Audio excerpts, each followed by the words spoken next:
Good news on the inflation front. CPI data came in, core rate dropping to its lowest level since the big spike up in COVID. Now, does that mean that the Federal Reserve has room to lower interest rates? On the one hand, we did get a strong jobs report just last week for the United States, but this particular data point moves inflation in the right direction for what the Federal Reserve is trying to achieve, but they're likely not going to move interest rates just yet. We have tariffs.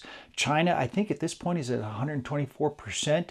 This will factor into price increases across the board for the United States.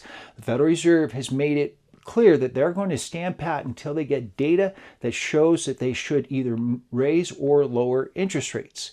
We have strong jobs. The jobs report just came out last week. We have moderating prices with a 2.789% core rate. This is an improvement, still not at that 2%. Inflation has been lagging and nagging right at that level. So the Federal Reserve might want to wait.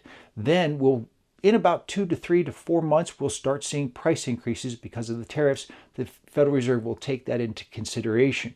In the meantime, we have a budget that's likely to expand significantly. The tariffs were designed to raise revenue to offset tax cuts and budget increases.